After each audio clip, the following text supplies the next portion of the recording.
Shalom Aleichem. Alma, espírito e o estado dos mortos. Vamos ver aí o que vem a ser dicotomia e tricotomia. O homem, dicotomia significa uma divisão em duas partes, cortar em dois. Isso é que significa o termo grego temno e ditia, em dois, e tricotomia em três. Dicotomia, alguns teólogos admitem a natureza do homem em duas partes, corpo e espírito. Afirmam que alma e espírito referem-se a uma substância imaterial vista sob dois ângulos. Então o homem, ele tem alma e espírito, é uma substância, são duas substâncias, não é? Imateriais do homem. Tricotomia, para mim isso aí são invenções, não precisa nada disso, mas eu estou falando porque existe, né? Esse pensamento. Tricotomia, natureza do homem dividida em três partes: corpo, soma, alma, psique e espírito, pneuma. Todas estas teorias são falsas, pois defendem que o homem é divisível e uma parte do homem segue vivendo após a morte. Então a ideia é que uma parte do homem continue viva após a morte. Natureza material e imaterial, né? Religiosos e pagãos afirmam que o homem possui duas naturezas: a material e a imaterial. A material é o quê? É o corpo, que é mortal e vai para o pó da terra. E a imaterial é imortal e continua vivendo após a morte. Isso é o que todos já sabem, né? Mas é uma teoria religiosa, porém pagã. Descreve o corpo como uma prisão temporária do espírito ou da alma. Isso era o que Sócrates entendia. Sócrates, segundo a história, se suicidou, se envenenou com a maior tranquilidade, porque para ele morrer era ganho, era uma libertação. Talvez vocês possam me questionar, mas Paulo falou também que morrer era ganho. Bom, era ganho porque, diante de tantas tribulações que Shaul Hachalia vivia, morrer era vantagem. Morrer é aguardar a Mashiach, aguardar a ressurreição, era vantagem, né?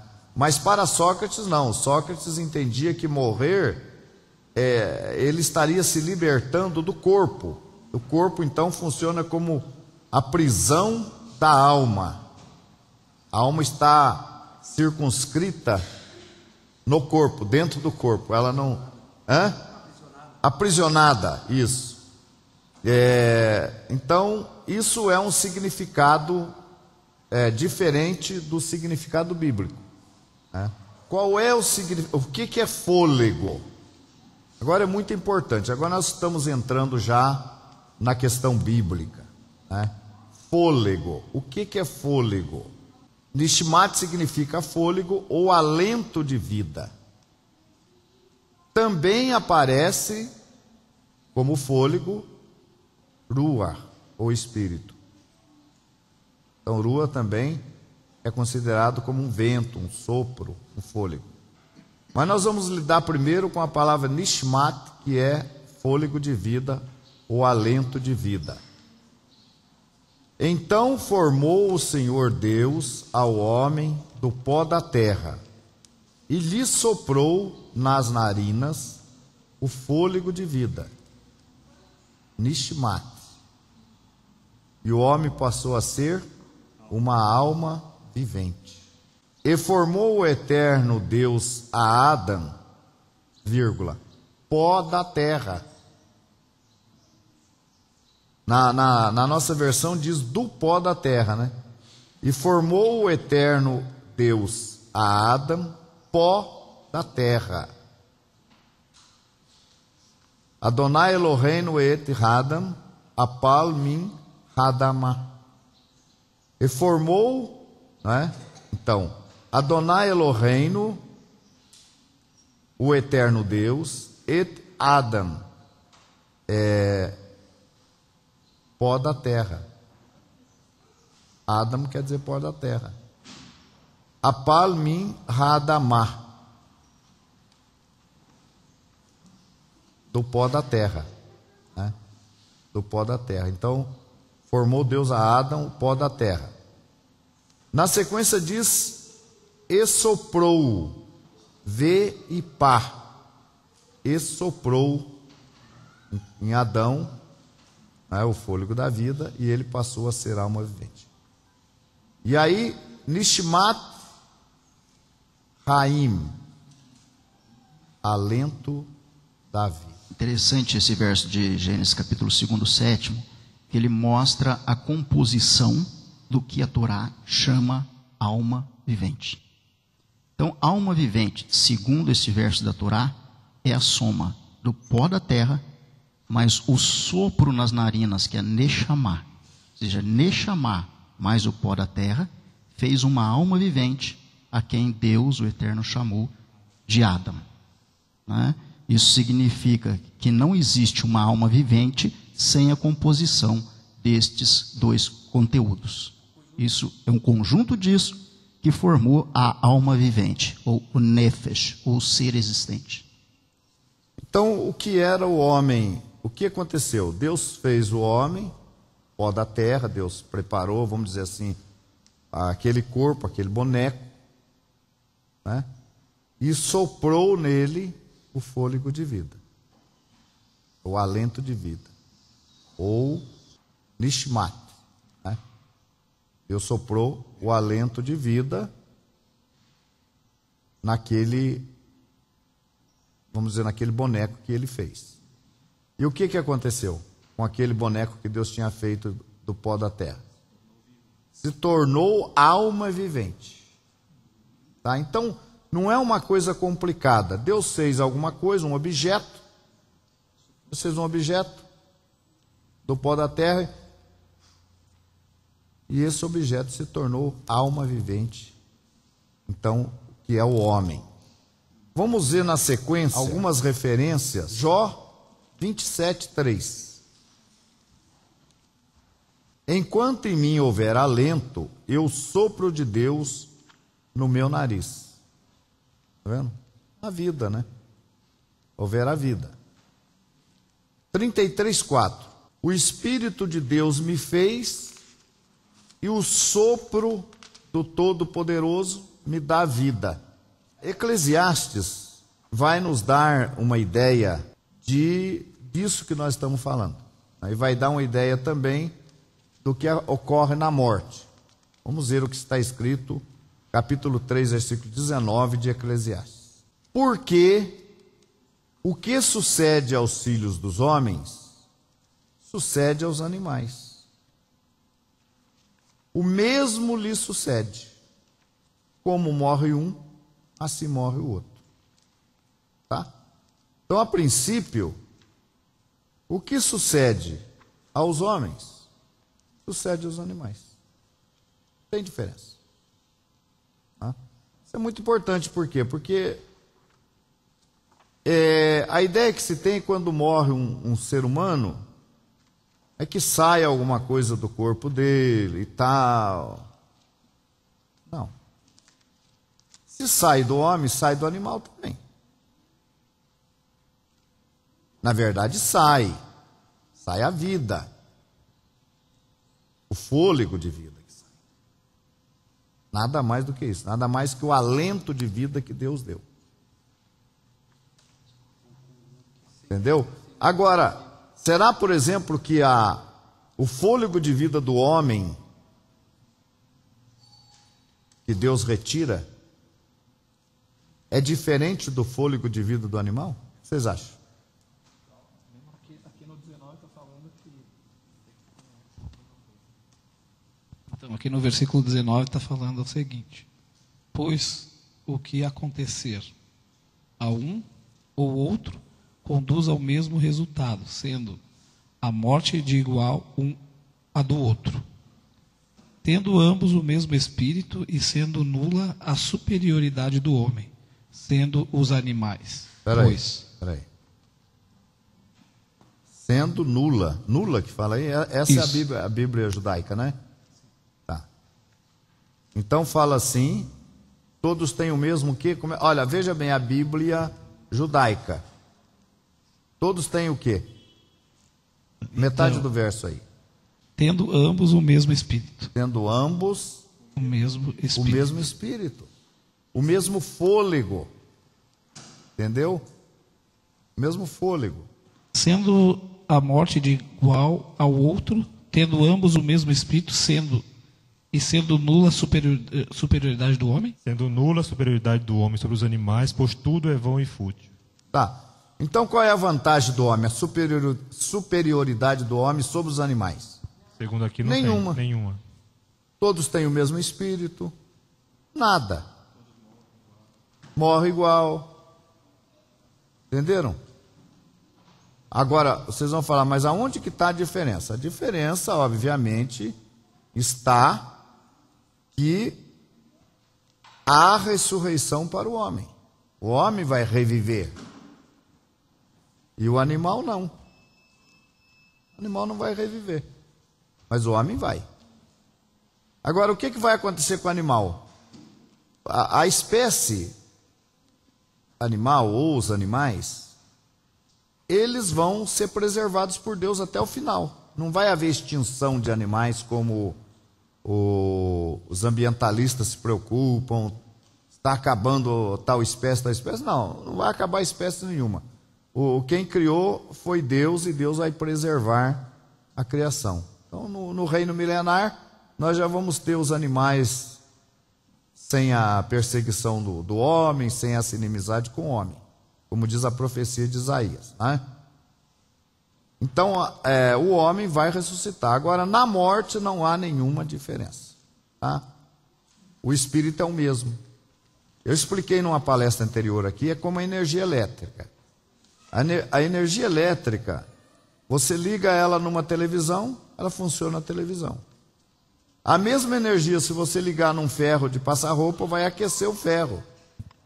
A mesma energia vai fazer uma coisa diferente, porque ela foi colocada num objeto diferente. O ferro não vai passar um programa no ferro, porque o ferro não é televisão. O papel do ferro é esquentar. O papel de um liquidificador é girar. Então, quando você liga a mesma energia que você desliga da TV e você liga no ferro, aquece o ferro. Desligou do ferro, ligou no liquidificador, o liquidificador vai girar. A energia é a mesma, o espírito é o mesmo. Não existe uma energia elétrica especial para o ferro. É o mesmo. É o mesmo espírito, é o mesmo fôlego de vida, é o mesmo alento. É o mesmo nishmat, né? É o mesmo fôlego. Então a ressurreição vai fazer com que esse fôlego, essa força de Deus, por isso que a ressurreição é o quê? É a reconstrução do corpo. Então o corpo é reconstruído e é dado novamente o fôlego. Ao recompor o corpo daquela pessoa, recompõe-se a pessoa. A mente, o cérebro, as células. E aí só falta a vida. Aí Deus coloca a vida, você é você. Mas depende dessa reconstrução.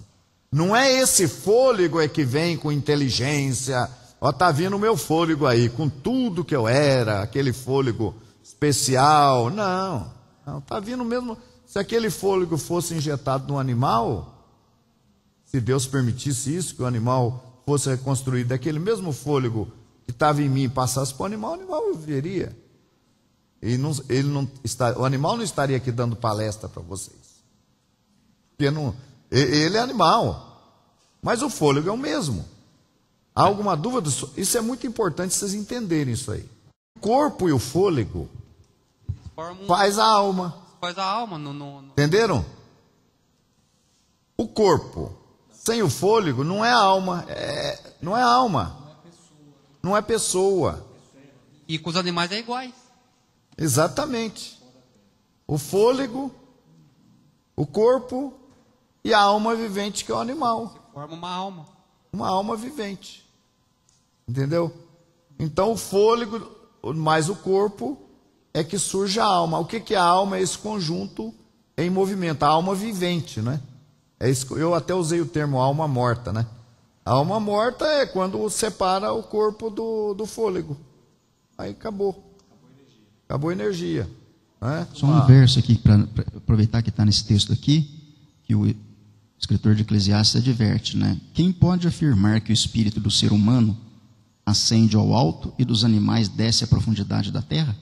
Por que ele questiona isso? Não era à toa. Possivelmente já naquela época existia alguém que dizia que o espírito do homem, a parte do corpo, vai para um lugar e o espírito do animal para outro. Ele dizia que não, que ambos têm o mesmo espírito, que aparece aqui no hebraico ruach, ou seja, tem o mesmo fôlego de vida. E o que acontece ao homem, assim acontece ao animal. Ambos morrem da mesma forma, ambos morrem no momento em que perde o fôlego de vida.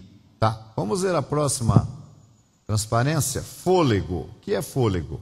A palavra fôlego se relaciona ao ar, ao oxigênio. O oxigênio é indispensável à vida animal e humana. Pelos pulmões, entra na corrente sanguínea. O sangue leva o oxigênio às células. Na morte, os pulmões e o coração param de funcionar e o sangue não circula. Não havendo fôlego, não há vida. O cérebro e o sistema nervoso são paralisados. Então, vamos ver também agora na sequência algumas definições. Vamos falar um pouquinho mais sobre as definições para alma. O termo alma, do hebraico, do Tanar Nefesh, se traduz por, olha, veja bem, a palavra alma também aparece na Bíblia, isso é muito importante. Muito importante. A alma tem também um sentido metafórico, né? Não apenas esse do ser humano ou do ser vivente. Tem outros significados, né?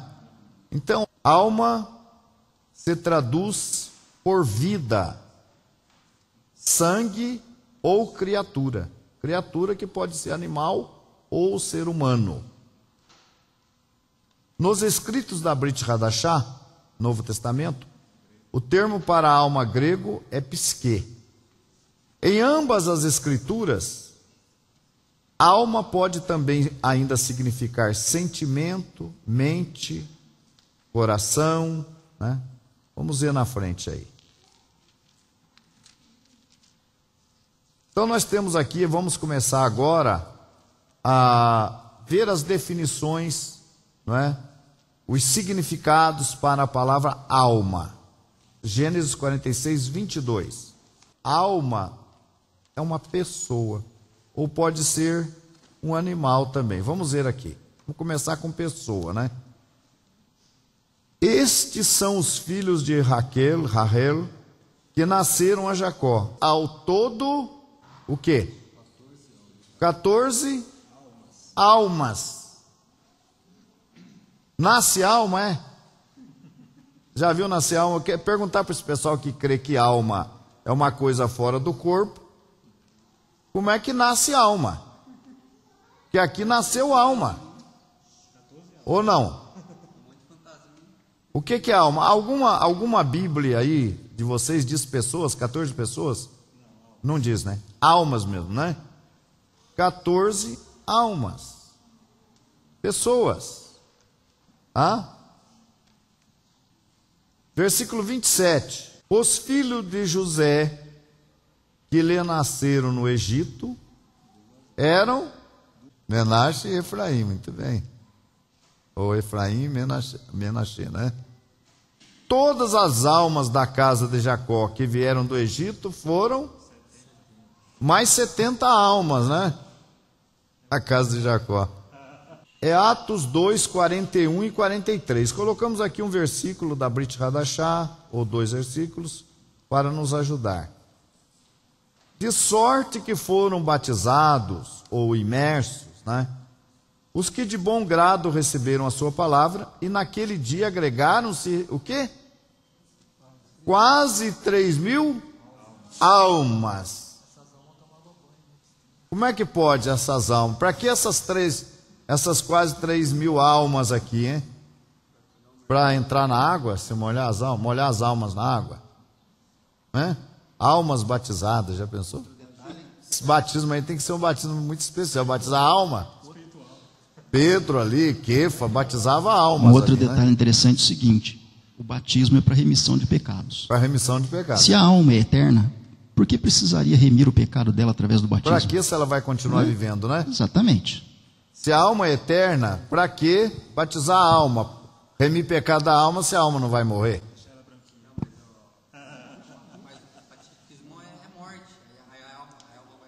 Pois é.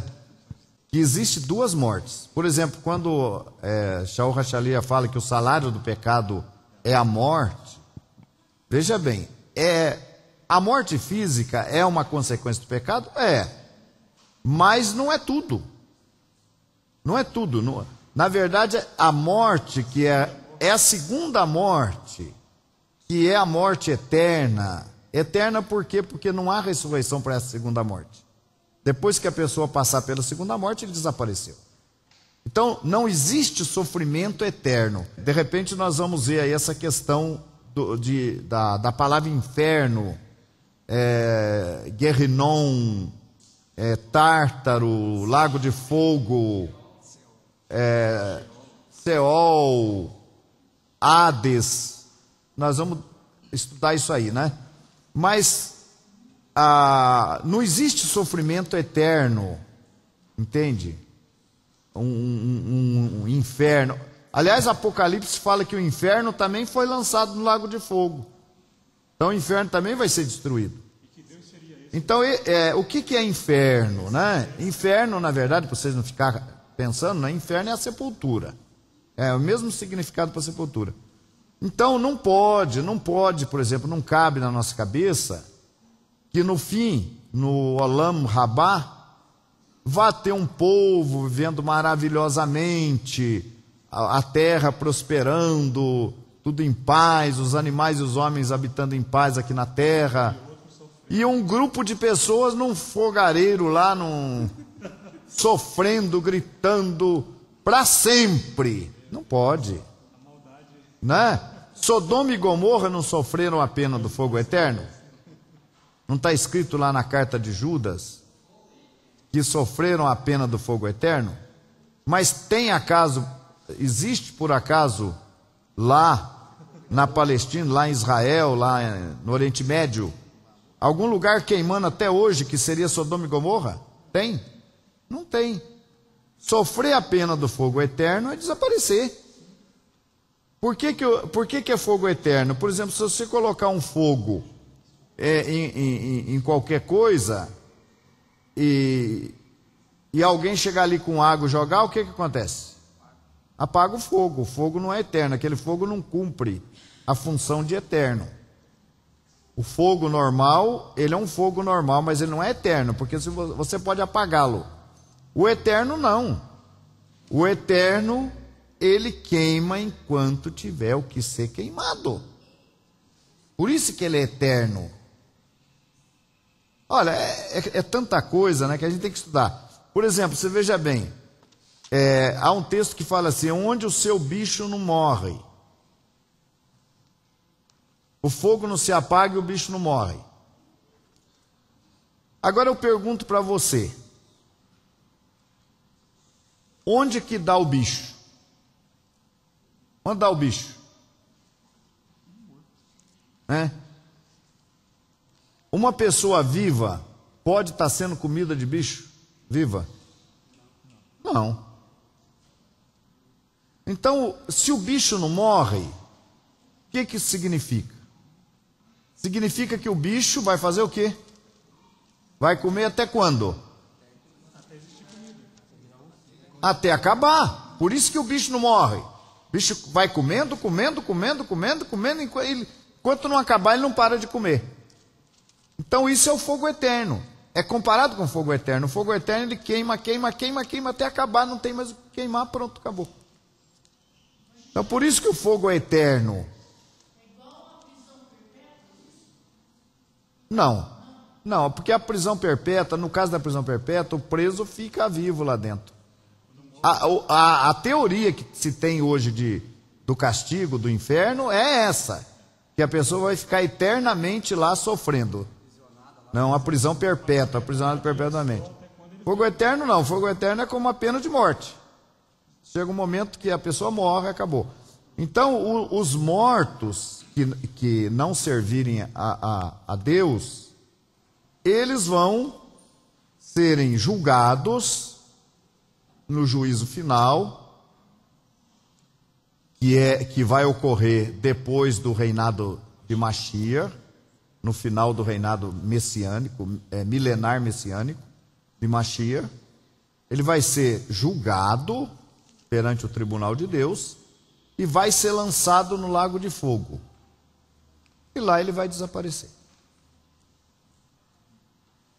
Ah, mas quanto tempo que ele vai ficar no lago de fogo? Bom, aí depende. Por exemplo, se você jogar um papel no fogo, quanto tempo demora para queimar um papel? E se você jogar um pedaço de madeira, quanto tempo demora? Não, um pouquinho mais. E se for uma outra substância aí, né? Se for um aço, um alumínio, né? Aí já bem mais, né? Então, o tempo que o cidadão vai ficar, aí eu acho que está certo. O tempo que ele vai ficar ali é proporcional às iniquidades dele. Então, aí eu posso até concordar que ele não vai queimar no ato. Caiu lá, já queimou. Não. Isso aí é o que não fez nada errado. Agora aquele que fez, aquele que roubou a Petrobras, Lava Jato, aí esses caras do Lava Jato se cuide, né? Então, mas o objetivo do fogo eterno é queimar até não existir nada, onde o seu bicho não morre e o fogo não apaga. Mas vai chegar um momento que aquilo ali desaparece. Eu acredito que isso não vai ser... Isso aí não vai durar mais do que 1 hora, quem sabe, vamos dizer assim. E já vai desaparecer, né? Então, são detalhes que a gente tem que entender. Vamos ver aqui.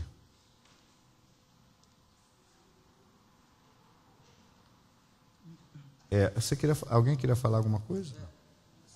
Só complementando aí, né, do fogo e do bicho. O bicho ele vai ficar comendo, o cara vai ficar com o bicho inteiro, não para de comer o bicho, né? Bota a carne, come, o bicho não pode comer ele vivo, né? Ele tem que estar morto, né? Não, então tá.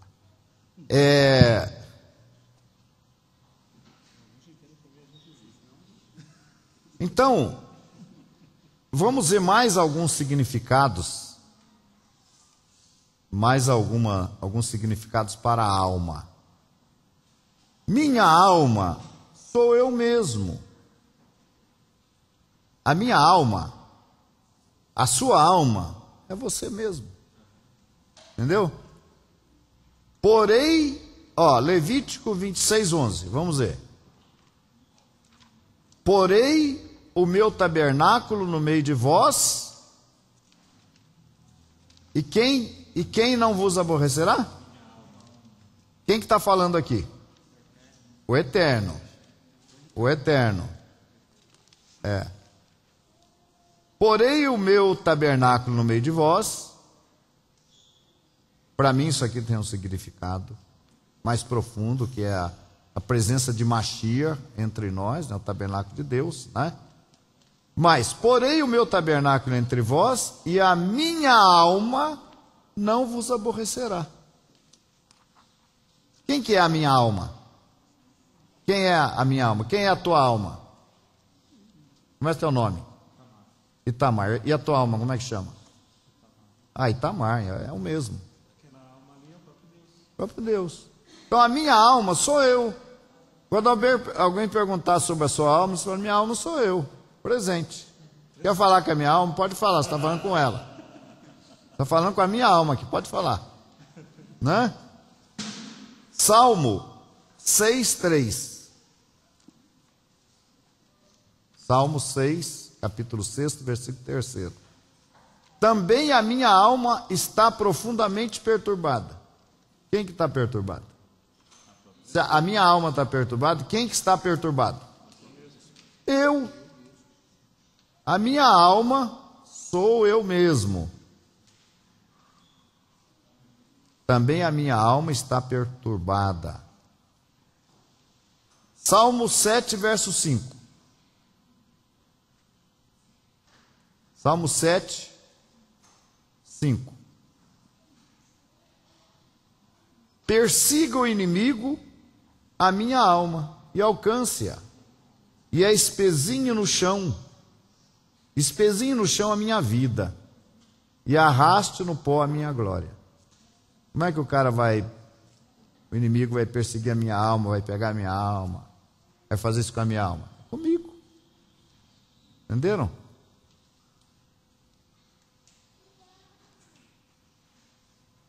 Vamos ver mais alguns textos, né? Salmo 35, 9. Salmo 35, 9. Agora a minha alma está numa outra situação, vamos ver aí. E a minha alma se regozijará no Senhor. Está vendo? Minha alma se alegrando. Mas só a minha alma, eu estou aqui com a cara de triste aqui, né? Cabisbaixo aqui, mas a minha alma está alegre. Seria possível? Não.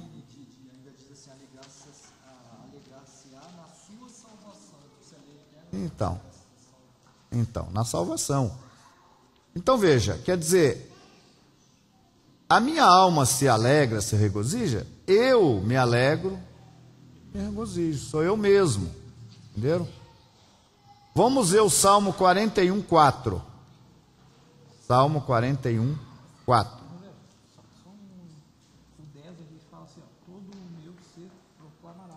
Todo o meu ser. Há um texto que diz assim, de Shaul Hachalia, não está aqui no meu estudo, que diz, e todo corpo, alma e espírito. Então é a pessoa toda. Toda a pessoa. Eu completo. Né? Eu não sou só o pó, mas também não sou só o espiritual, eu sou completo. Sou uma alma vivente. Então tudo que há em mim louve ao Senhor. Tudo que há em mim. Né? Salmo 42, 11. 42, 11. Por que está abatida, ó minha alma? Por que te perturbas dentro de mim? Espera em Deus, pois ainda o louvarei, a Ele meu auxílio e Deus meu. Por que estás abatida, ó minha alma? Eu sou eu mesmo. Entenderam? Se a minha alma está bem, eu estou bem, eu sou eu mesmo. Às vezes eu tento mudar, porque às vezes dá a entender que é uma outra coisa. Não é. A alma sou eu mesmo. A alma é você. Tá?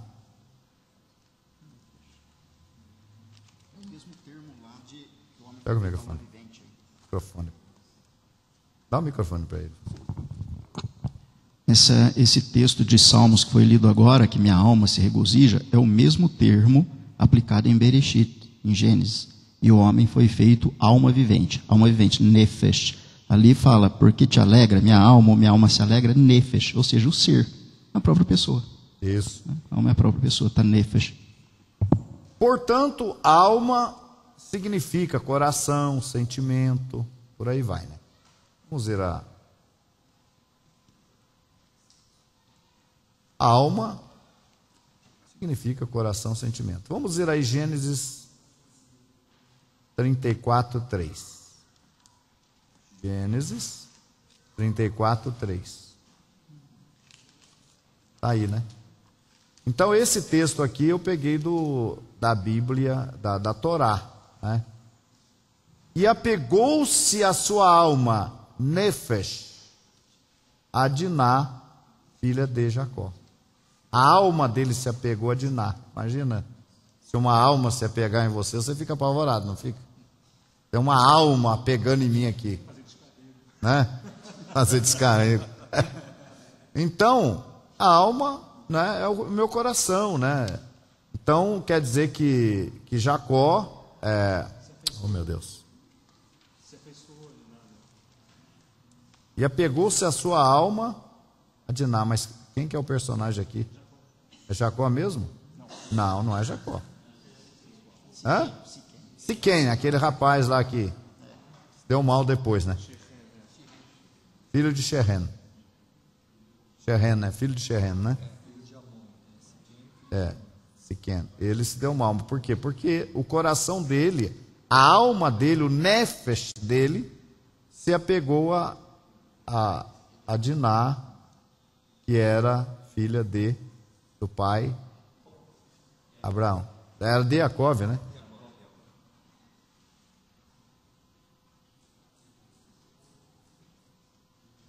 Não, você era de Jacó? Oh, meu Deus.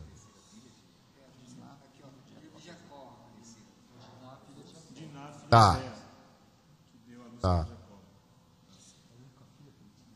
É verdade.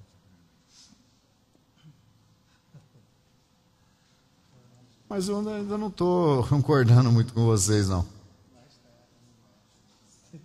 E aquele caso da circuncisão de todo o povo?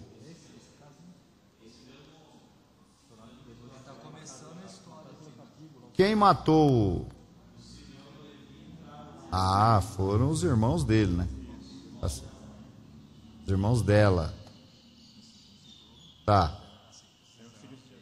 Isso. Vamos ver aí primeiro livro de Reis 11:37. Primeiro livro de Reis 11:37.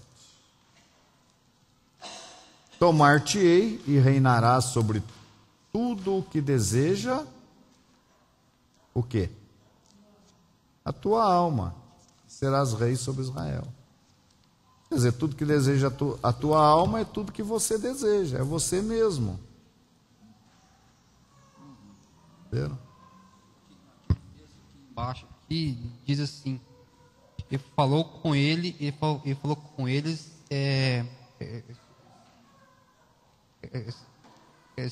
com Hanor, dizendo: Xerém, meu filho, afeiçoou a sua alma por vossa filha. Afeiçoou a alma dele, o coração, tá? Então são outros significados para a palavra alma, que a gente tem que separar, tem que saber, não é? Agora, uma das mais importantes orações que nós fazemos, do nosso povo, né? Shema Israel. Vamos ver aí agora. Uma das mais importantes orações e um texto que fala muito com a gente, né? Ve'ahavita et Adonai Elohecha bechol levavecha vechol nafshecha vechol meodecha. Dehayu hadevarim haele asher anohim et sebecha hayom levavecha. Então veja, na primeira frase, Ve'ahavita et Adonai, e amarás o eterno Elohecha, teu Deus, Berol levavecha, o Verol nafshecha, com toda a tua alma. Olha, nafshecha, né? Com toda a tua alma. Ra quer dizer tua.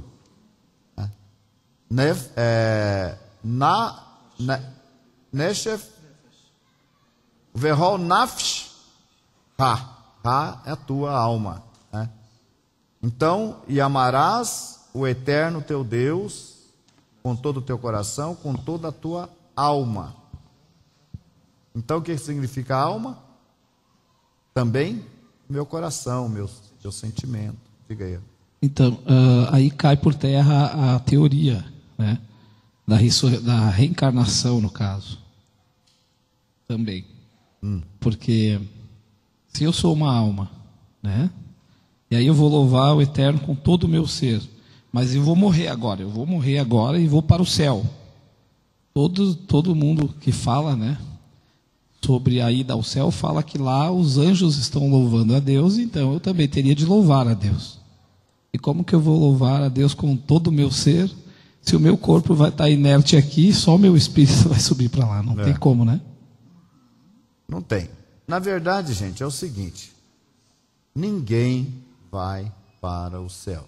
Somente Yeshua se assentou à direita de Deus e intercede por nós. É nosso advogado, é nosso sumo sacerdote e intercede por nós. Somente Yeshua, tá? O homem não vai aos céus. Aí no arrebatamento nós vamos até as nuvens. Tudo bem, as nuvens estão nos céus. Então, até ali a gente vai. Para encontrar o Senhor. Para recepcionar o Senhor. Para receber o Senhor nos ares. E por causa da questão do ajuntamento também. Porque tem gente em toda a superfície da terra. Então esse povo ressuscitado tem que ir ao encontro de Mashiach. Então serão reunidos sobre Jerusalém, nas nuvens, onde se encontrarão com Mashiach. Ressuscitado. Não, os vivos transformados, como diz Shaul Hachalia. Nós, os que estivermos vivos, seremos transformados, não é? Nós, aí você vê que, né? Mas irão junto com os ressuscitados já? Sim, todos juntos. Os mortos ressuscitam e os vivos que estiverem servindo ao Eterno naquele dia são transformados. Essa transformação, entenda-se, é uma morte e como se fosse, não há tempo de ressurreição, mas é uma morte instantânea já com a transformação. Peraí, fala aqui no microfone, porque 1 Tessalonicenses 4 lá fala, né, que os vivos não precederão os que dormem, mas todos serão transformados. Eles não vão antes. Os vivos não vão antes. Então os vivos serão transformados, não é? A sua natureza será transformada como a de Mashiach, né? Significa que nós seremos como os anjos, tá? A nossa natureza, e os mortos ressuscitam. Então forma esse conjunto dos vivos transformados, que não abrir e fechar de olhos, quer dizer, ele é como se eles morressem. A transformação aniquila a parte humana dele, ele se torna como os mortos que vão ressuscitar. Vão adquirir um corpo, mas esse corpo não é mais aquele corpo como os anjos, é como de Mashiach.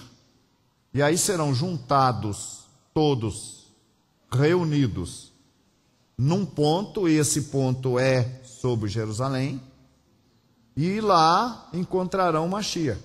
Encontra Mashiach, Mashiach desce e ocupa o trono de Davi. É um assunto que futuramente, se Deus quiser, nós vamos estar comentando. Eu posso ler o texto? Pois não. Diz assim: porque o mesmo Senhor descerá dos céus com alarido e com voz de arcanjo e com a trombeta de Deus, e os que morreram em Cristo ressuscitarão primeiro. Depois nós, os que ficarmos vivos, seremos arrebatados juntamente com eles nas nuvens ao encontrar o Senhor nos ares. Assim estaremos para sempre com o Senhor. E aí, 1 Coríntios 15:51, ele diz que será um abrir e fechar de olhos, seremos todos transformados. Entenderam? Então não há ida para o céu. Só há esse encontro, essa reunião, para receber o Senhor. Entenderam? E aí, Yeshua ocupa o trono de Davi, começa o reinado, e nós seremos reis e sacerdotes, como está previsto no livro de Apocalipse, livro da Revelação. Jogando por terra a teoria da reencarnação, frisando bem, não todo o segmento judaico crê na reencarnação, né? Aqui, a própria Torá... Como é que você falou? Nem todo, não. Nem todo o segmento o judaico. segmento judaico que Nem tem todos. reencarnação, gente, é Pequeno. o mínimo. Mínimo. É praticamente Rambam, né? Os 13 princípios da fé judaica. O 13º princípio é ressurreição, não reencarnação. E a prova disso está aqui. Né? O ato de sepultar um morto, conforme o ritual judaico, consiste também numa confirmação de nossa crença pela ressurreição dos mortos. Por isso, os antigos insistiam para serem sepultados ao lado de seus pais, conforme disse o patriarca Jacó a José, seu filho. E dormirei o sono eterno com os meus pais, e me levarás do Egito e me enterrarás junto a eles. Gênesis 47:30. Isto dá a entender que Jacó, tendo fé na crença da ressurreição dos mortos, desejava ressuscitar ao lado deles, jogando por terra. Deixa eu aproveitar o gancho e explicar uma coisa para vocês. Não é bom, não é aprovado a incineração, viu, gente? Morreu, ser sepultado. Eu não sei se vai existir uma consequência da parte de Deus para quem foi incinerado. Não é certo. Cremado, né? Incinerado é a mesma coisa? Roxo, tem uma pergunta aqui do internauta que fala assim: e aquelas pessoas que já tiveram uma EQM, experiência de quase morte, que afirmam ter saído do corpo, ou quando criança teve uma experiência, quando criança tive uma experiência dessa, sair do meu corpo, foi muito real para mim. Isso aí, ó, esse negócio aí, a pessoa saiu do corpo e tal, isso aí para mim é aquele período que a pessoa está em coma, é como se ele estivesse sonhando. É um sono. O coma é um sono, mas a pessoa está viva. Eu saí do corpo, eu vi. Não, isso é sonho, isso aí não existe isso. Tanto que ela disse assim, para mim foi muito real. Para a pessoa é real, mas não quer dizer que isso seja realidade. Né? É o subconsciente. É um sonho que a pessoa tem e acha que aconteceu isso. Vamos ver a próxima transparência. Ouve Israel, só tem a tradução aqui. Ouve Israel, o Eterno é nosso Deus, o Eterno é um, bendito seja aquele cujo nome é eterno. Vê a Ravitá, e amarás o Eterno, teu Deus, com todo o teu coração, com toda a tua alma e com todas as tuas forças. Só a tradução. Os animais também são almas e têm espírito ou fôlego de vida. Agora vai confirmar, né? O que nós falamos, vamos confirmar agora. Gênesis 7:22. Gênesis 7:22. Tudo que tinha fôlego de vida. Talvez alguma Bíblia vai dizer espírito. Se dissesse, a judaica diz. A Bíblia judaica já disse aqui, espírito, ó, tá vendo? Tudo que tinha espírito de alento. Lembra que eu falei que Nishma também poderia ser Ruah? Poderia ser, usar a palavra espírito, que no caso seria Ruah? Tudo que tinha fôlego de vida em suas narinas, tudo que havia em terra seca morreu. Pois não? Nishmat Ruah. Aí, ó, tá vendo? Fôlego de vida. A minha tradução diz fôlego de espírito. Fôlego de espírito, Nishmat Ruah. Né? Gente, olha, só se engana quem quer, quem não estuda.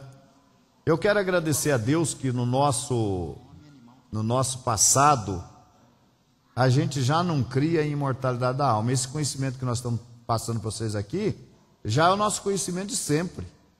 Então nós não tivemos dificuldade. Mas para uma pessoa que nasceu acreditando nisso, nessas coisas aí, é difícil, né? Difícil, eu entendo que é difícil. Tudo que tinha fôlego de vida em suas narinas morreu. Observe aí para mim, quando der no hebraico, o Rosh Shelumiel está atento ali, né? Vamos ver. O que o Zaquim Shelumiel pontuou é muito importante, né? Valia até no microfone. Neshmat Ruach. Ruach é espírito. Neshma, alguns dentre, inclusive nosso povo, não digo a congregação, israelitas, acreditam que Neshma é aquilo que faz a diferença do homem para o animal. Ou seja, que dota o homem da capacidade de agir, pensar, refletir, calcular. Isso prova que não. esse texto que ele apresentou prova que tanto o homem quanto o animal são nefesh, ou seja, são seres, são almas existentes, e que junto do fôlego de vida se tornam almas vivas. É muito importante isso aí, se neshama aí. Então, tudo que tinha fôlego de vida. Quem morreu no dilúvio? Foram só os homens ou os animais também? Os animais e os homens, todos têm fôlego de vida. Levítico 11:46. Esta é a lei dos animais e das aves e de toda alma vivente que se move nas águas e de toda criatura que povoa a terra. Salomeu. Levítico 11:46. Esta é a lei dos animais e das aves de toda alma vivente. Como é que diz aí? O termo hebraico. Vamos ver. Zot Torat Habechema Vehayof Vehol Nefesh Hahaya. Nefesh Hahaya. Alma vivente. Né? Vamos ver agora um texto da Brit Hadashah. 1 Coríntios 15:45. Pois assim está escrito: o primeiro homem, Adão, foi feito o quê? Alma vivente. Se tornou uma alma vivente. 1 Coríntios 15:45.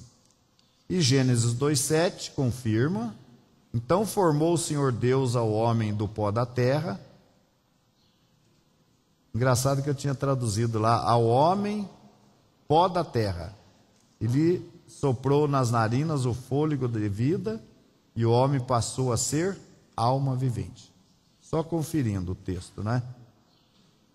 Agora vamos ver mais uma transparência sobre o destino, né? Vamos ver aí sobre o destino. Agora nós vamos ler mais um pouquinho de Eclesiastes 3, agora 19 ao 21. Todos vão para o mesmo lugar. Todos procedem do pó e ao pó tornarão. Quem sabe se o fôlego de vida dos homens, dos filhos dos homens, se dirige para cima e dos animais para baixo, para a terra? A Bies observou aí que isso aí já pode ser um questionamento das teorias pagãs, né? Com respeito a isso, né? Salmo 104:29. Escondes o teu rosto e ficam perturbados.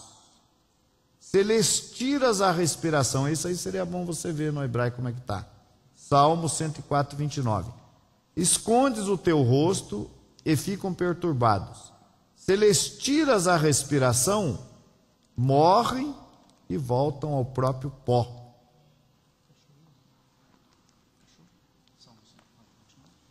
Por fim, o Isaías 2:22 diz: afastai-vos, pois, do homem cujo fôlego está no seu nariz. O que significa isso? Afastai-vos, pois, do homem cujo fôlego está no seu nariz. Está vivo, né? Se afasta do homem que está vivo. Oi. Salmo 104:29, conseguiu achar alguma coisa? Fale. Outro internauta aqui disse assim: assim que puder, alguém da equipe do canal pede para o Luxichai explicar Mateus 10:28, caso não esteja inserido na palestra esse texto. Eu vou ver o que é aqui, se for possível eu... Outra pessoa diz aqui... para mim...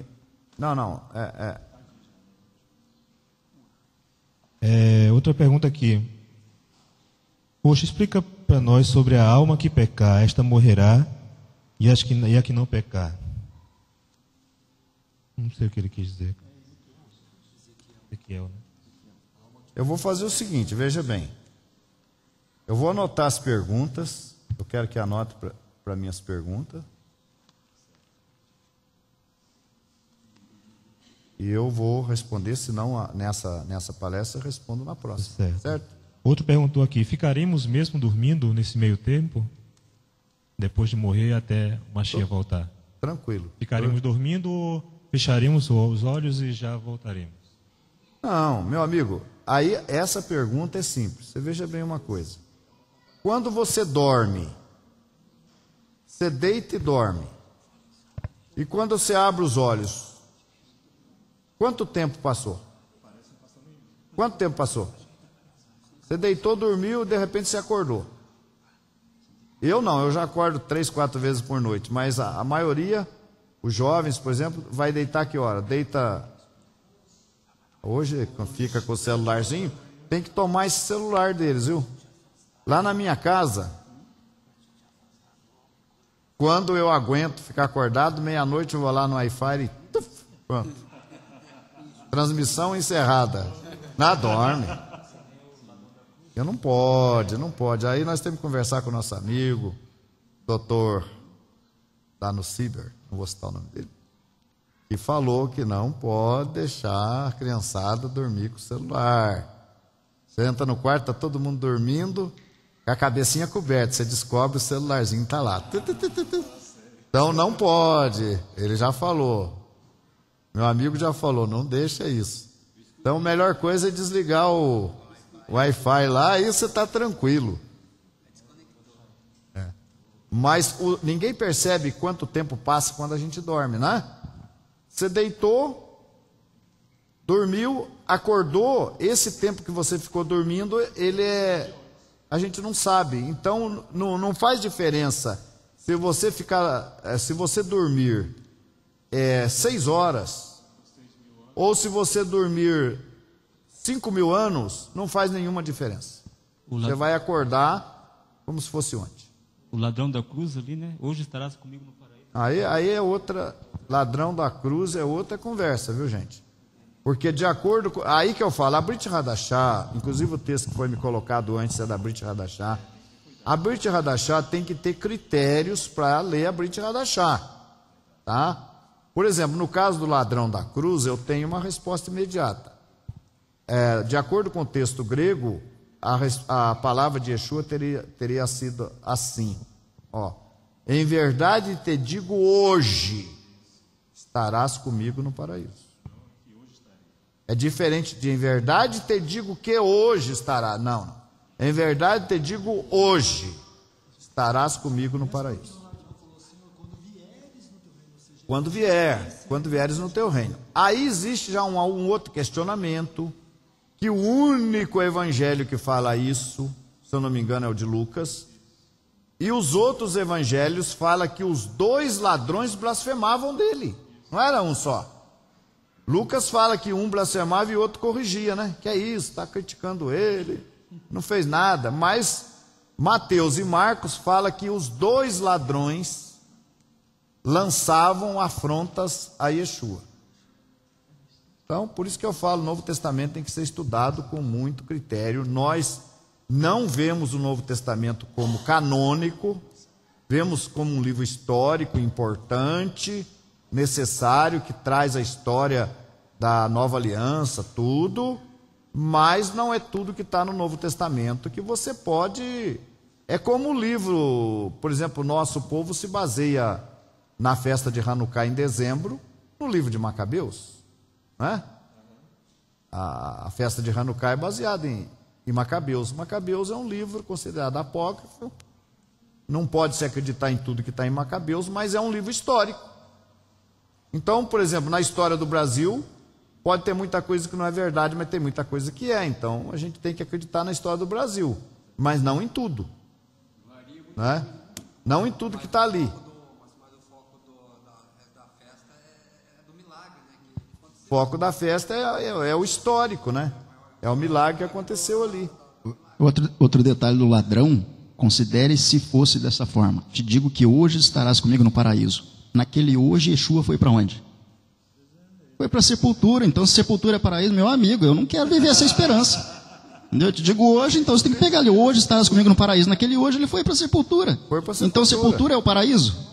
Repousar no só pó da terra. Por aí já se vê que o texto não é para ser lido daquela forma, né? Não vou entrar por causa do tempo. Um outro Bom, texto. gente, eu sei que vocês gostam de comentar, mas eu tenho tempo aqui para dar o estudo, vamos em frente. Um outro texto. Portanto, o que é a alma? Não é uma terceira parte da criatura ou algo que sai dela quando morre. É a própria criatura. Quando Deus fez o homem do pó, ele soprou o fôlego, aquele corpo ficou vivo. Quando Deus retira o fôlego de vida, só resta o corpo, a alma morta, inanimada. Daí a necessidade da ressurreição para o ser humano. Este fôlego ou espírito é também impessoal, é o que eu já falei, né? É apenas uma força vital que retorna para Deus. Por isso fala que o espírito volta para Deus, né? Porque é o fôlego de vida, né?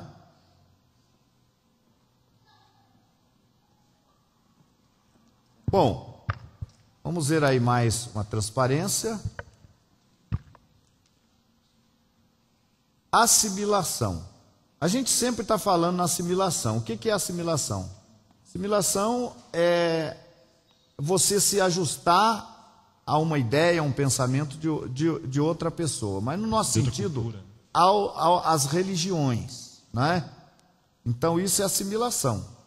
É você aceitar o que as religiões, o que as pessoas ensinam.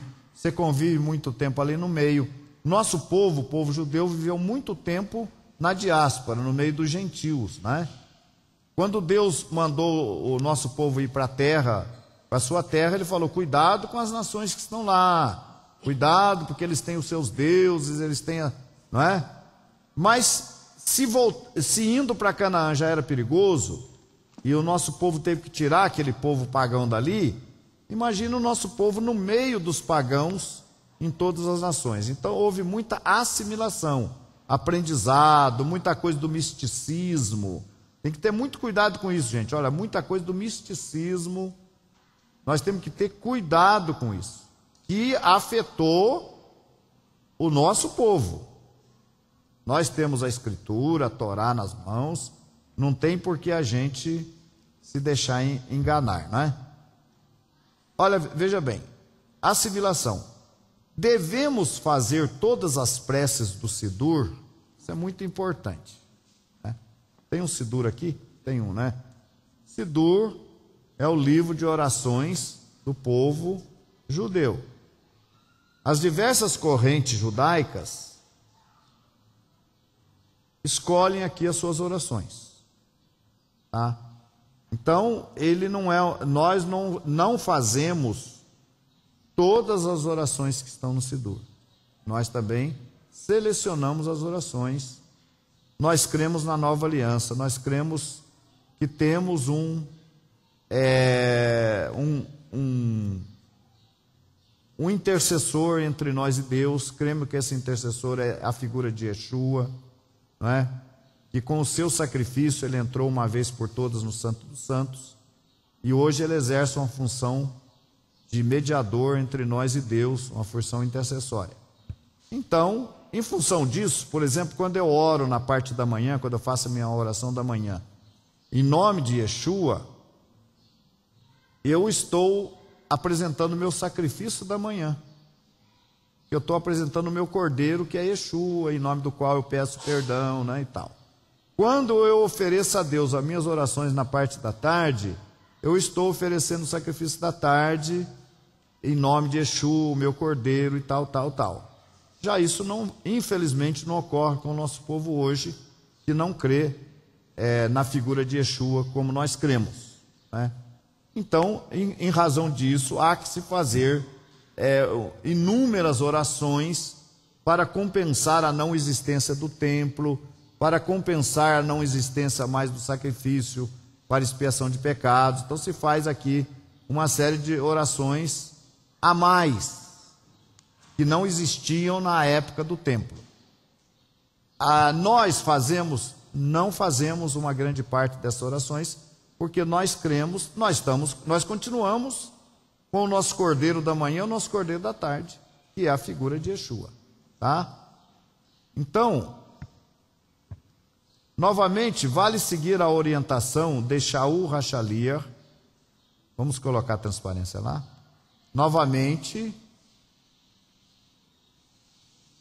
vale seguir a orientação de Shaul Hachalia, de examinarmos tudo e retermos apenas o bem. No tema que estudamos, temos que considerar uma das mais importantes preces da manhã. Uma das mais importantes preces, na prece da manhã, no caso, que não podemos fazer, pois se baseia no conceito pagão de que existe uma alma que pode se ausentar do corpo. Entende? Então existe esse conceito pagão, infelizmente, e esse conceito está numa das orações da manhã, no Sidur, e que nós não fazemos essa oração. Vocês vão ver por quê, tá? Porque essa oração admite a ideia de que existe uma alma que pode se ausentar do corpo. Vamos ver.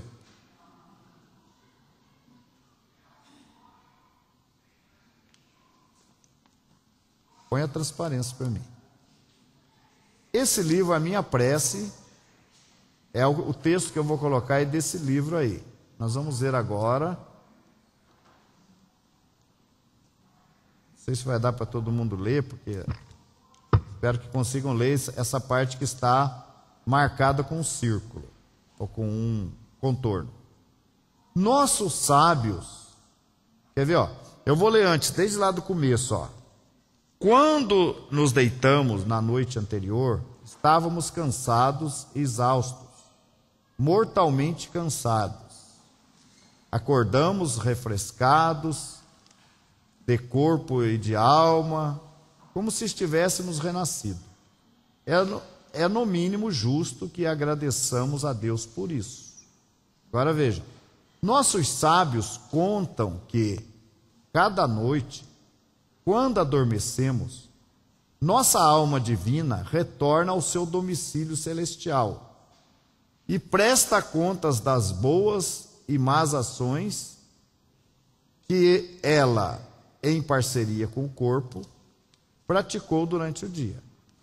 Com efeito, na prece, antes de dormir, dizemos: em tuas mãos penhoro, deposito minha alma. Tu me redimiste, ó Senhor Deus da verdade.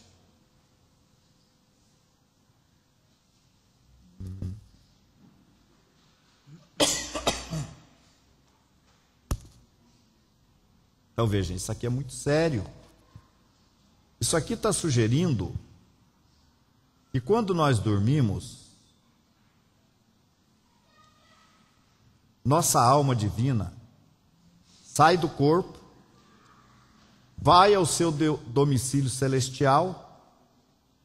Então ela vai, né? Ela vai para algum lugar, né? Não, aqui está dizendo que a nossa alma, quando a gente dorme, né? Ela sai e retorna ao domicílio. Qual domicílio que ela retorna? Qual domicílio? Celestial. Ela vai lá no céu, né? E lá ela faz o quê? Presta conta das boas e das más ações que ela, em parceria com... Olha, isso é grave.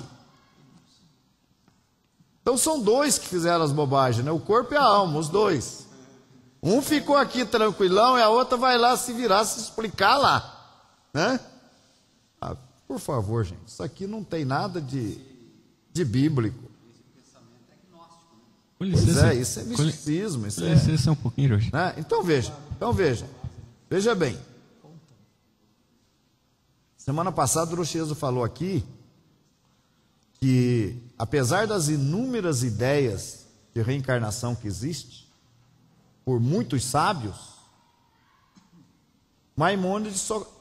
Maimônides colocou no 13º ponto a ressurreição. Isso quer dizer que esses sábios que advogaram a reencarnação estão fora da realidade. Por favor. Como é que o corpo está dormindo e a alma subiu para o céu? E a alma lá prestando conta para Deus. Não tem como acreditar dessa maneira. E ainda das más obras que o corpo e ela cometeram, quer dizer, em parceria. Os dois combinaram, vamos pecar hoje, vamos. Então, você corpo, é sua parte, você faz hoje seu pecado. A alma, por favor. Pois é. A alma volta rapidinho. O corpo está precisando de mim lá embaixo, deixa eu descer logo. Vai acordar já, deixa eu descer já. Gente, é inaceitável, com todo respeito. Eu quero. A gente brinca, mas para entender, mas com todo respeito, isso aqui não dá. Isso aqui não dá, tá? Então, essa oração, não sei se vocês encontram ela aí no Sidur. Encontra ela no Sidur para nós, a Modeani? Hã? Eu não entendi. 200. Vamos ver aqui, ele está 284 a página. Alguém localiza já no texto para mim direto dessa oração? Alguém Pode falou localizar aqui. para nós, senhor? Alguém falou aqui, não acreditamos em almas com velocidade da luz. Sobre o quê? Não acreditamos em almas que possuem a velocidade da luz. Não, Onde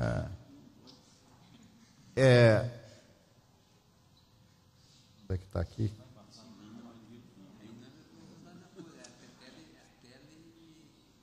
Não.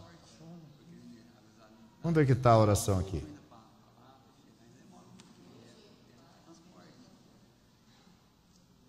Não, eu quero em português. Olha aqui, ó, aqui no Sidur. Dou graças perante ti, ó Rei vivo existente, que devolveste a minha alma com piedade, grande é a nossa fé em ti. Então devolveu a alma. Como devolveu a alma? Aí está dizendo que a alma, aí está confirmando isso aí, que quando morre. Então vocês têm que ter cuidado, vocês vejam bem uma coisa. Essa teoria aí ensinada, eu quero que vocês prestem bem atenção no que eu vou falar. Essa teoria ensinada aí, que Mashiach está escondido. Mashiach está oculto, está escondido. Preste atenção no que eu vou falar. Tem que ter cuidado. Às vezes a gente não consegue perceber isso. Essa mensagem que Mashiach está escondido não se refere a Yeshua.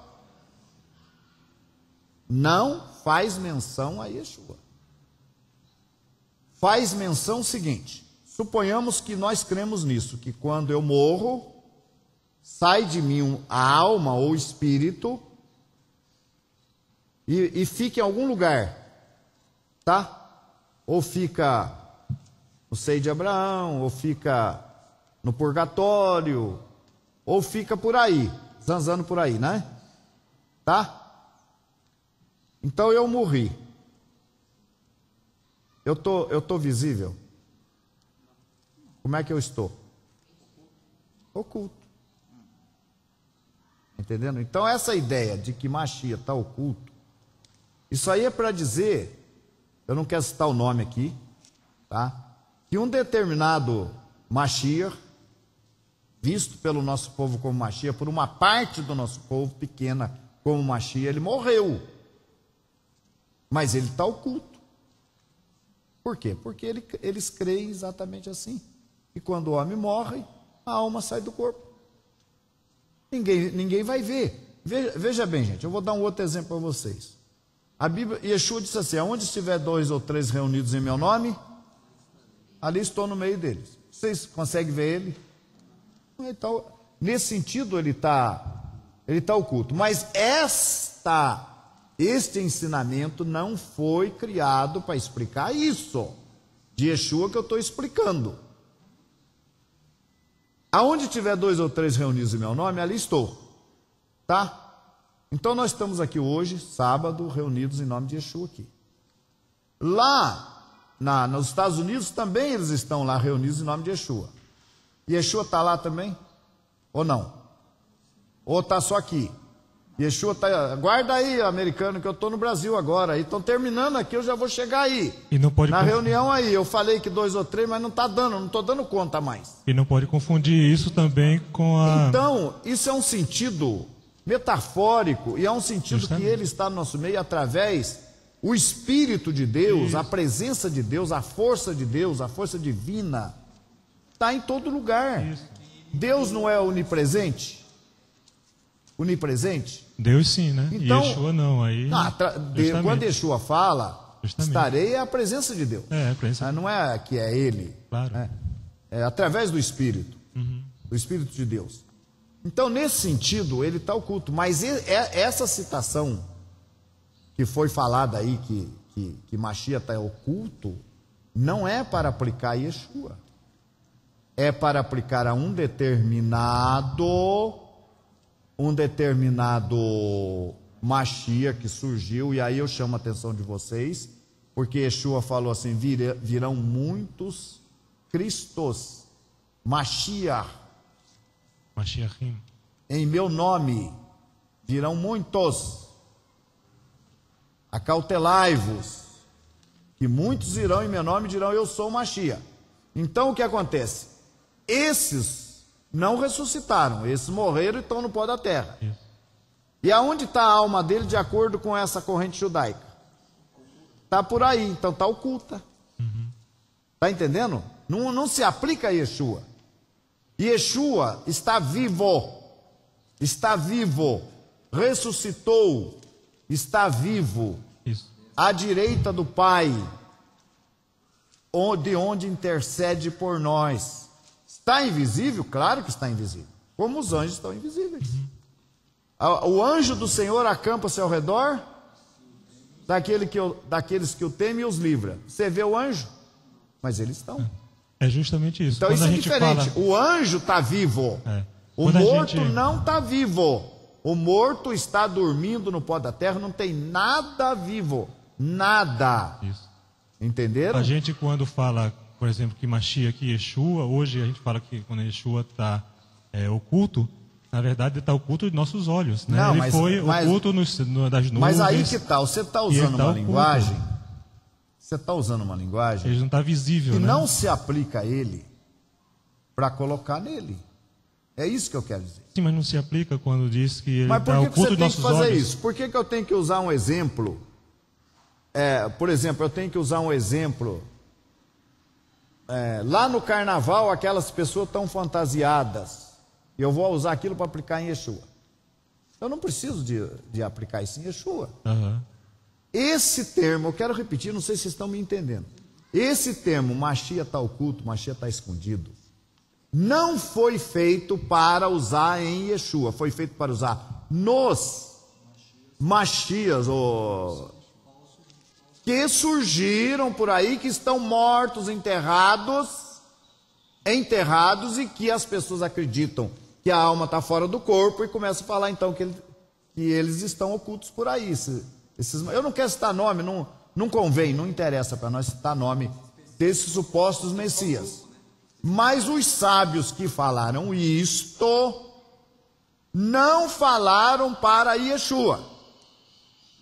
Olha, eu estou falando isso, que o Mashiach está escondido, que eu estou fazendo referência de Yeshua, Não, senhor, ele está fazendo referência aos que os homens normais que morreram e estão sepultados esperando a ressurreição, e eles estão ocultos, estão escondidos. Mas não é uma aplicação para Mashiach. Eu quero usar essa aplicação para ver se o judeu entende que é Yeshua. Isso é problema seu, mas não aí que está o problema.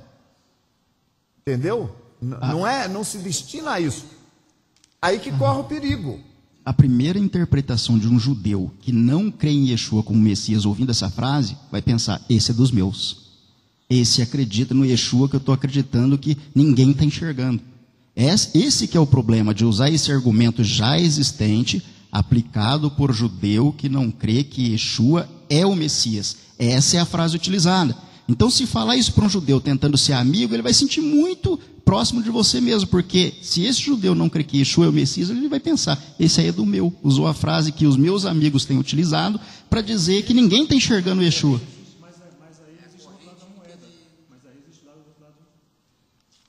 Mas aí existe o outro lado da moeda, que no caso ele vai se identificar, porque é a mesma linguagem, e também vai dizer: peraí, deixa eu ver, você acredita nisso, que o seu Yeshua, seu Mashiach também está oculto? Sim, por quê? Porque ele não está nos nossos olhos, mas ele está vivo. Mas é o mesmo caso da moeda. Esse aí é o mesmo caso da moeda, quando Yeshua falou assim: mostra a moeda para mim. Aí eles mostraram de quem que é a cara que está aí. César. Dá para César o que é de César, a Deus o que é de Deus. Ou seja, tem dois lados da moeda, dois caminhos. Mas o lado de Deus, do judaísmo, é o nosso caminho também. Eu sei, mas eu não preciso ser tendencioso à crença de quem não crê em Yeshua para fazê-lo ou trazê-lo para perto do mestre. Existe duas coisas aí, que isso aí vai dificultar. Você veja bem uma coisa. No mesmo pensamento que Mashiach está na escuridão, Yeshua falou assim: eu sou a luz do mundo. Ele não falou que ele era trevas. Sim, não. Eu sou trevas, eu estou na escuridão. Não, eu sou a luz do mundo. Todo aquele que crê em mim vem para a luz. Mas o mesmo argumento que cita que ele está oculto, cita que ele está na escuridão, que ele está em trevas. Claro, eu estou entendendo a ideia nossa aqui. Por exemplo, dizer que Jesus está na religião romana, ele está em trevas, como José estava lá no Egito, no meio da escuridão. Eu estou entendendo. Mas aí você tem que... Tem que saber explicar. Você tem que entender que essa linguagem... É figurativo. Você tem um outro problema. Dificilmente um judeu vai acreditar numa explicação dada por um que não seja um judeu de sangue. Entendeu? Então, qual é a possibilidade que eu tenho de ser crido se eu chegar para um judeu de sangue e falar de Yeshua? Tem a possibilidade... Porque tem muitos judeus, até rabinos, que se converteram através de judeus messiânicos. Religioso. Sim, rabinos que se converteram. Existem rabinos que se converteram através de judeus messiânicos. Exatamente, através do judeu messiânico. Justamente. Através do judeu, mas de um judeu. Veja bem, o judeu messiânico americano... Gente, eu quero explicar uma coisa para vocês. Você sabe o que é um judeu messiânico? Sabe o que é um judeu messiânico? O que é? O gentil que está lá dentro da igreja do judeu messiânico. Ele é judeu messiânico? Ele não é judeu messiânico. Ele se engana ali. Porque judeu messiânico é só quem é judeu de sangue e crê em Yeshua. Ou em Jesus, vamos dizer assim. Esse é judeu messiânico. O gentil que está lá dentro não é considerado. Ele não cumpre Torá, eles dizem que ele não precisa cumprir, nada. Porque não consideram ele. Se você não tiver sangue judeu na veia, nasceu filho de judeu, filho de mãe judia, você pode ir com o argumento que você quiser. Ele olha na sua cara e... Tá bom, obrigado pela sua explicação. Não vai aceitar. Então isso é uma outra forma que a gente tem que acordar para essa realidade. Por que Paulo falou e o judeu crê? Porque Paulo era... fariseu, era mestre, era um judeu de sangue natural. Então esse é um outro aspecto. Então eu acho que a gente não precisa usar argumentos que se referem a outros Mashiach, que não Yeshua, para justificar o fato deles estarem mortos, porque alguém cobra eles, o seu é o Mashiach, e cadê ele? Morreu. O meu não, o meu está vivo, o meu está à direita de Deus lá. Então ele criou essa teoria que Mashiach está escondido. Ele está morto. A alma dele está onde? Ninguém sabe. Ele está escondido. Então esse argumento não é um argumento. Yeshua não está morto. Yeshua não está morto. Eu não posso usar o argumento de um morto e aplicá-lo em Yeshua, porque Yeshua está vivo. Não, ele está, aos olhos carnais nossos, ele está. Mas ele é luz, ele não é trevas, ele não é escuridão, ele não é nada disso. Ele não é isso. E isso é o que os mortos dos pagãos são escuridão, são trevas, são tudo. Porque ninguém sabe nada onde eles estão, como é que eles estão, então eles têm que dizer isso. Mas o meu Mashiach está vivo, está à direita de Deus, está intercedendo por nós. É luz, não é trevas. Entenderam? Isso é só para...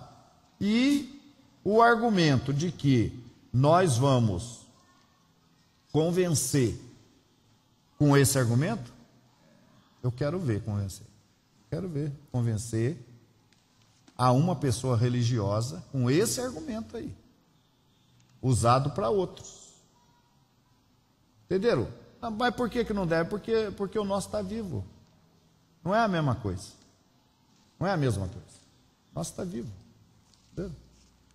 Bom, gente, vocês entenderam essa questão aí do Modéani? Por que não dá para fazer essa oração? Não dá, porque você vai estar confessando uma fé pagã. Se você orar isso, agradeço porque devolveste a minha alma. Você está acreditando no paganismo. Então isso aí não dá. Não dá para crer, como não dá para crer na reencarnação, como não dá para crer num monte de coisas que são ensinados por aí hoje. Inclusive alguém está ensinando por aí que Yeshua não ressuscitou. Ó, você vê o resultado, cara. Veja bem o resultado, ó. Yeshua não ressuscitou. Está enterrado na Galileia. E que nós já estamos vivendo os dias do Mashiach hoje. Já estamos no dia do Mashiach. Hoje já são os dias do Mashiach. E Yeshua não ressuscitou.